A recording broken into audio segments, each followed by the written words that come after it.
सोने की कीमतों में हाल ही में 12 साल से भी ज्यादा समय की सबसे बड़ी गिरावट देखने को मिली है। अक्टूबर 2025 में एक ही दिन में सोने का भाव 6.3% गिरकर लगभग $4,000 प्रति औंस पर आ गया था। यह गिरावट तब हुई जब इस साल सोने की कीमतों में पहले ही 55 से 57% की जबरदस्त तेजी आ चुकी थी। सोने के साथ साथ चांदी और प्लेटिनम जैसी दूसरी कीमती धातुएं भी भारी गिरावट दर्ज की गई। लेकिन गिरावट के पीछे के क्या कारण हैं, चलिए आपको इस खबर में बताते हैं। नमस्कार, मैं ऋचा और आप देख रहे हैं वन इंडिया हिंदी। एक्सपर्ट्स मानते हैं कि यह गिरावट कई महीनों की लगातार तेजी के बाद एक टेक्निकल करेक्शन है। इसके पीछे कई वजहें हैं। सबसे पहला है मुनाफा वसूली यानी प्रॉफिट बुकिंग। जब कीमतें बहुत ज्यादा बढ़ जाती हैं तो निवेशक अपना प्रॉफिट बुक करने के लिए सोना बेचना शुरू कर देते हैं। इससे सप्लाई बढ़ती है और कीमतें गिरती हैं। मजबूत अमेरिकी डॉलर। जब अमेरिकी डॉलर मजबूत होता है तो सोना उन निवेशकों के लिए महंगा हो जाता है जो डॉलर के अलावा दूसरी करेंसी में डील करते हैं। इसके सोने की मांग घटती है। कम होते भू राजनीतिक तनाव। पहले रूस यूक्रेन युद्ध और चीन ताइवान तनाव जैसी भू राजनीतिक घटनाओं के कारण सोने को सेफ हेवन माना जाता था, लेकिन अब ये तनाव थोड़े कम हुए हैं, जिससे निवेशक सोने से दूर हो रहे हैं। लेकिन जो सबसे जरूरी पॉइंट माना जा रहा है वो है अमेरिका चीन व्यापार वार्ता।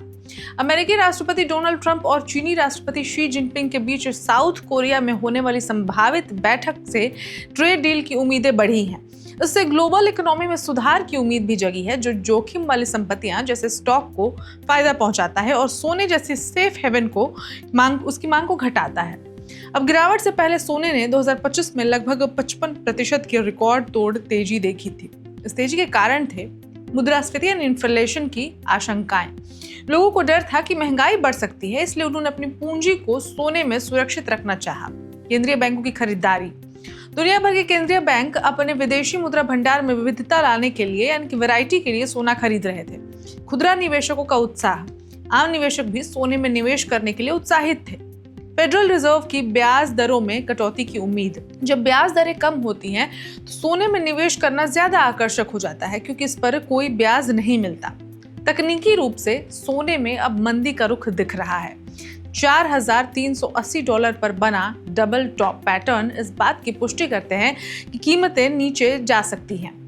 $4,160 के आसपास की शुरुआती यूरोपीय कारोबार में गिरावट ने इस धारणा को और मजबूत किया है। आगे क्या होगा? क्या सोना और गिरेगा या फिर उछलेगा? तो आपको बता दें कि $4,000 का स्तर अब तक एक बहुत ही महत्वपूर्ण मनोवैज्ञानिक सपोर्ट के रूप में काम कर रहा है।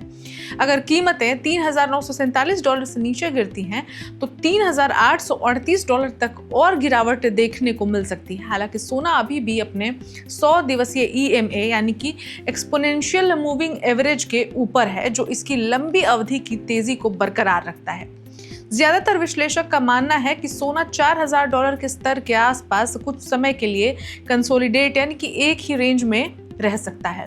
भू राजनीतिक जोखिम, महंगाई का दबाव और केंद्रीय बैंकों द्वारा डॉलर से दूर विविधीकरण यानी कि डाइवर्सिफिकेशन जैसे बुनियादी कारक अभी भी सोने को सपोर्ट दे सकते हैं, जिससे इसमें वापसी की संभावना भी बनी हुई है। हालांकि फेडरल रिजर्व की नीतियों में बदलाव और ग्लोबल इकोनॉमी में सुधार से सुरक्षित निवेश की मांग में कमी आ सकती है, जिससे निकट भविष्य में अस्थिरता बनी रह सकती है। अब इस खबर में इतना ही, लेकिन आप क्या सोचते हैं? क्या आपने सोने में निवेश किया है या आप निवेश करने का प्लान कर रहे हैं? जो भी है आपका प्लान हमें कमेंट करके बताएं और देश दुनिया की बाकी खबरों के लिए देखते रहे one India Hindi. Subscribe to One India and never miss an update. Download the One India app now.